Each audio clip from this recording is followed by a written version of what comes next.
Hello, everybody, and welcome to this week's edition of Parsha Wine Pairing with David and Isaac. Good to have you back. Thank you. Good. How are you doing? Good. I was in New York for a couple of days. It was a good trip. New York is always fun. Yeah, it was a good nice little tour of 2 of the 5 boroughs. Okay, 40%, not bad.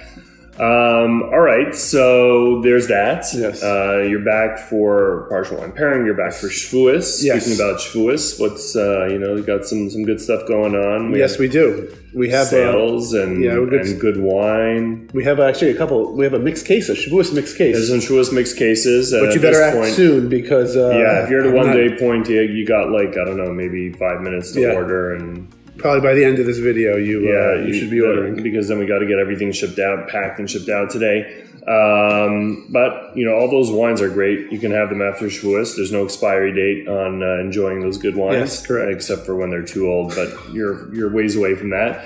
We still have a great promotion going on the Herzog Late Harvest, which are perfect for Shavuos. So if you didn't take advantage of that, take advantage of that now. The prices are so good. They're like 30% off.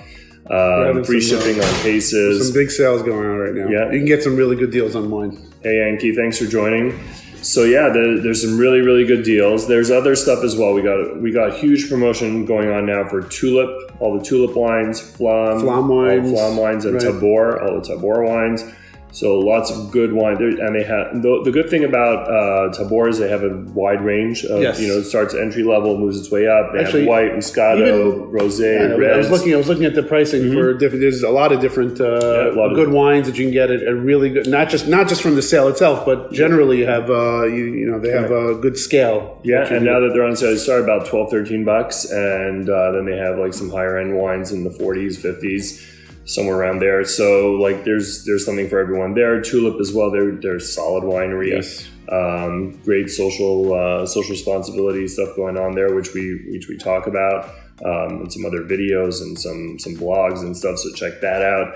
And then Flam, always highly rated, 90 plus points on so many of their wines, critically acclaimed, nationally acclaimed. Critically, internationally. Internationally. They're from Israel, so if they're claimed here, we're internationally acclaimed. Internationally, however you want to say that, but they're like really, really good wines, fantastic, good ageability. There's that. So you got like a lot to choose from. Then there's a whole bunch of other wines on sale as well. How long is that sale going on for?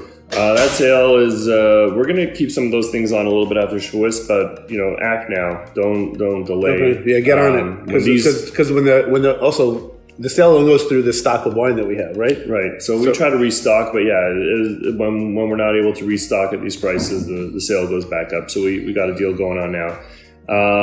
That's Shavuos stuff, and then after Shavuos we got Father's Day. Yeah, Father's Day. That's what next? Is that next week? A week from Sunday, I think. Yeah. Okay. So happy Father's Day in advance. It's actually my father's birthday next week. Oh, nice. Yeah. Should live to 120 in good health. Amen.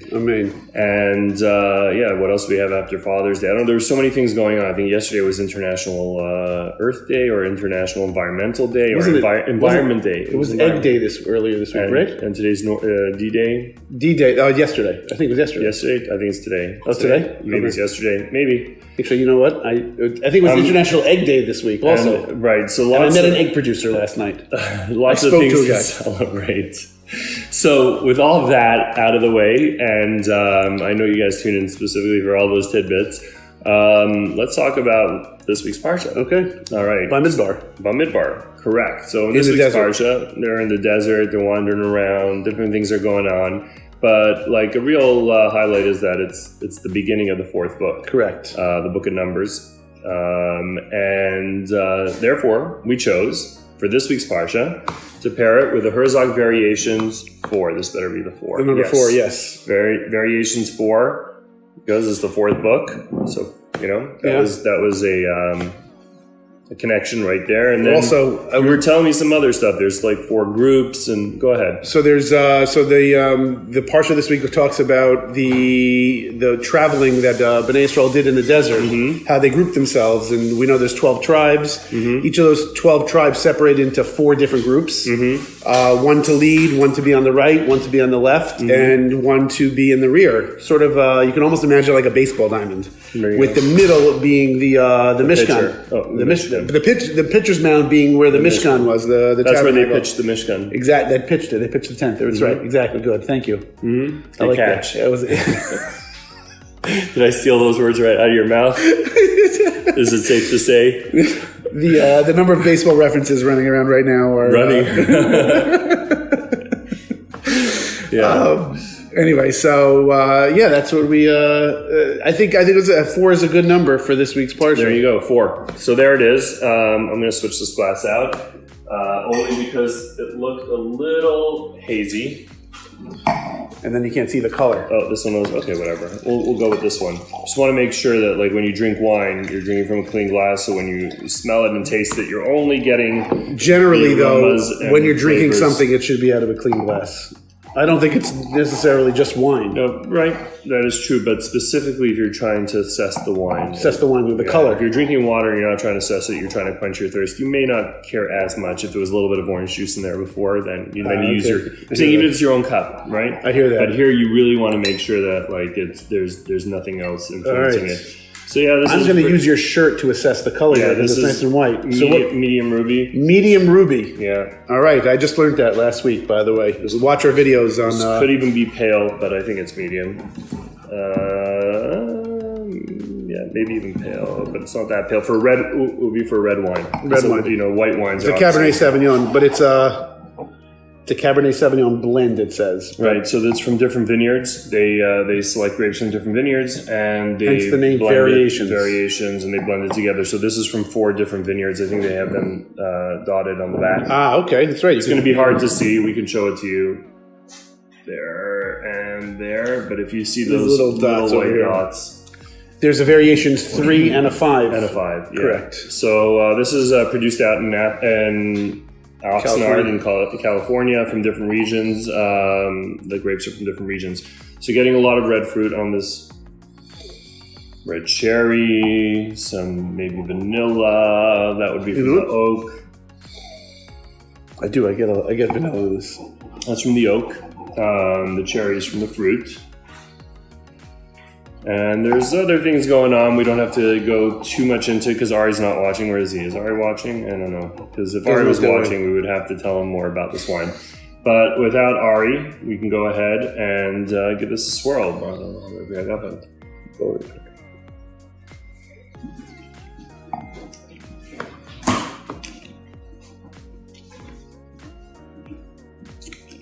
That's delicious.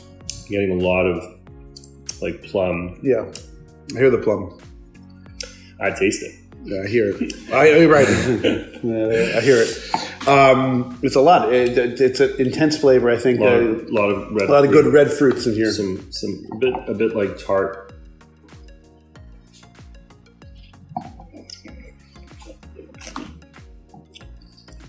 When you're getting more of the. So what percentage? A little bit of cedar from the oak influences. What is this? It's 13.5% alcohol. That's not too bad. It's medium alcohol.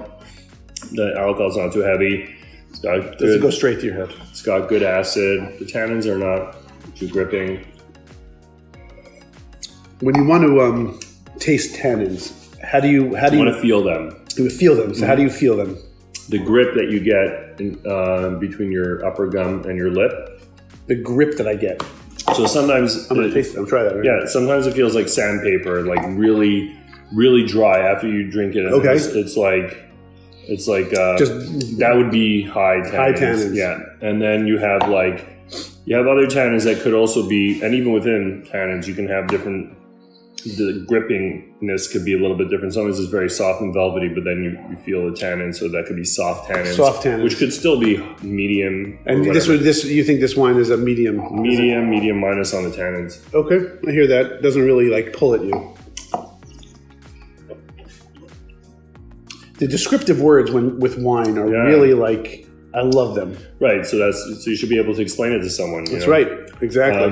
The acid is medium. So this is it's surprising because cabs usually get big tannins. You get high acid, You get a bigger body. Like those are typically the characteristics of the Cabernet. Do you think this is because it's a mix? Or? I think not necessarily. This is probably, it's 2015, so it's got a few years on it. And tannins and the alcohol won't change, but tannins will get softer. And rounder.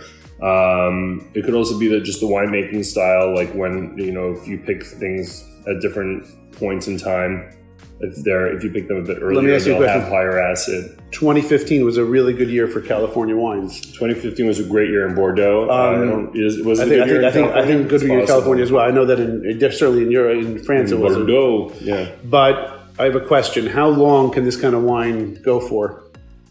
All right, so that's a good question. So when you're drinking a wine, basically there's different flavors that you can get, and different clusters of flavors you can get, or groupings, the clusters within the group. So there's flavors that are primary flavors, and those are going to be things like fruit, obviously, and different kinds of different clusters of fruit. You can get like floral. You can get and certain other clusters that you can get that would be an indication of like a primary flavor, which is something that you would get from a fresh wine.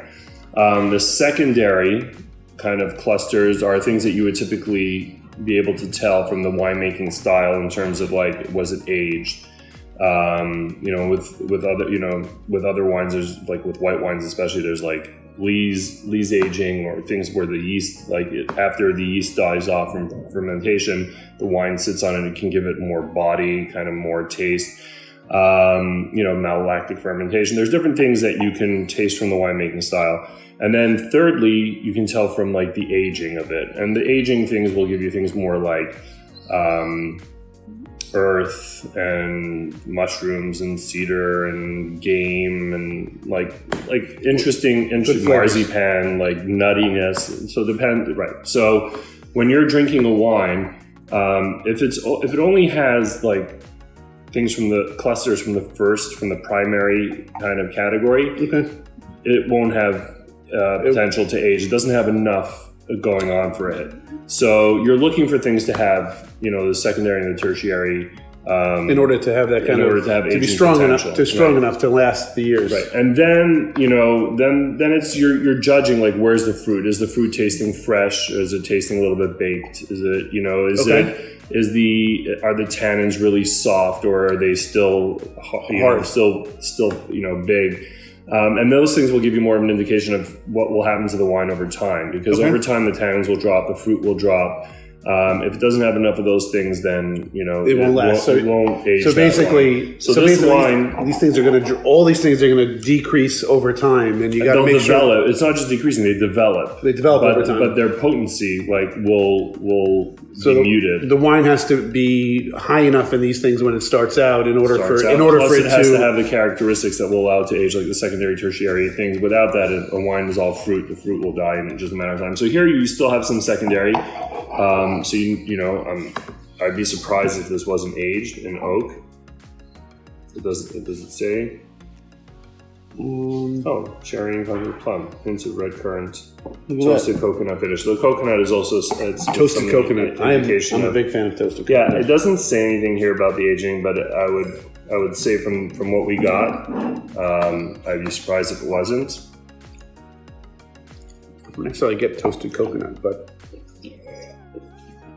toasted coconut was always my favorite ice cream bar. But yeah, without those tertiaries, I would say this wine is in its drinking window now. It's not. I would say it's not suitable for further aging. Doesn't mean the window's closed. You may enjoy it for another year or two, maybe 3. And then again, you can always be surprised with some of these things. Right. Some of these things, if you store it in the proper condition, it could do much better than you anticipated. So some of these things could develop later on. Hey Ellie, how you doing? And Chag Sameach in advance. That's right. Shavuos is we didn't even touch on the fact that Shavuos this week. It's going to be but we talked about Shavuos a bit. But yeah, it's going to be Sunday, Monday here. So this wine, again, drinking beautifully now. I do like how it's structured and how everything is well integrated at this point. You do get different characteristics, but they're not like all over the place. And at the same time, it's already kind of softened up a bit. So to me, this is much more drink now kind of wine. I agree. Enjoy it for a year or 2, 3.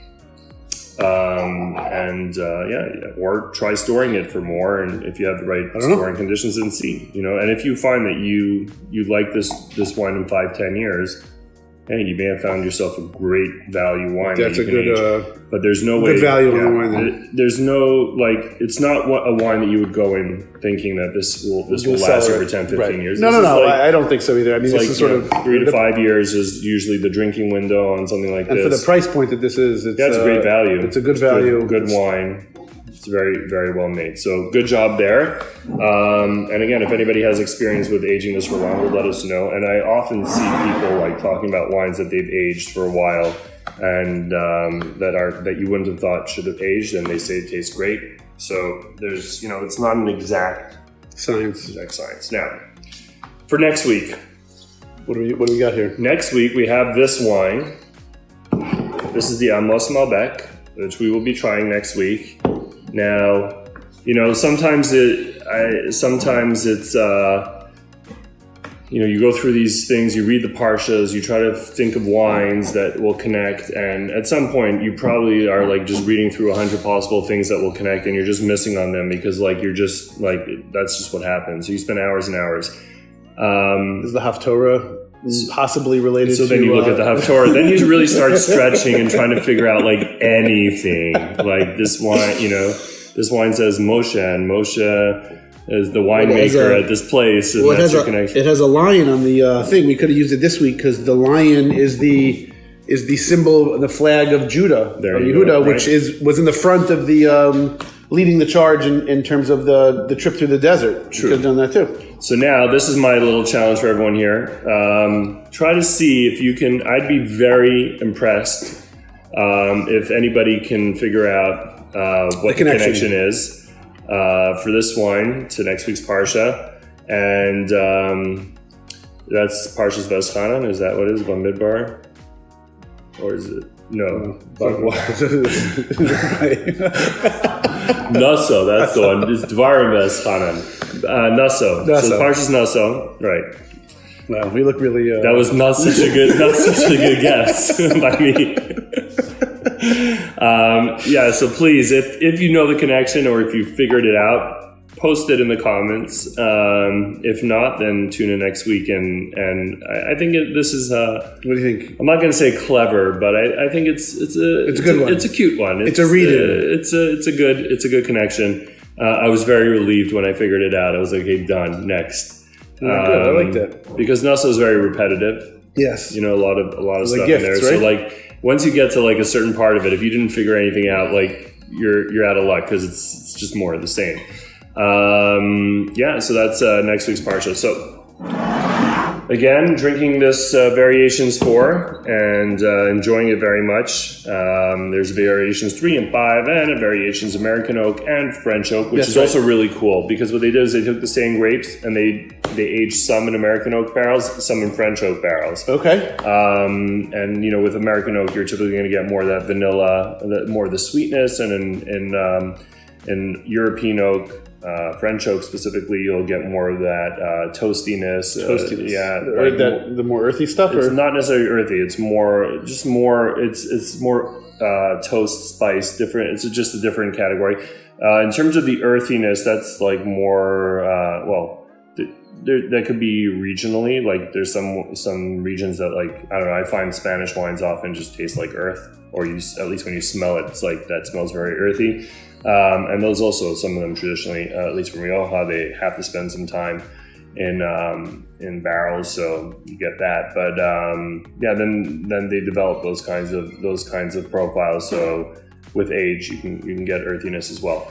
So what's really cool is that you get with the variations, you get to see the difference. The variations in the different types of. But they're not the only people to do that. We also have our very own Gito wines, which if you try the Laban Chardonnay and the Shenhav Chardonnay, they do the same thing, right? Well, it's slightly different. There's Austrian oak. And the other one is, I believe, French oak, but I would have to double check.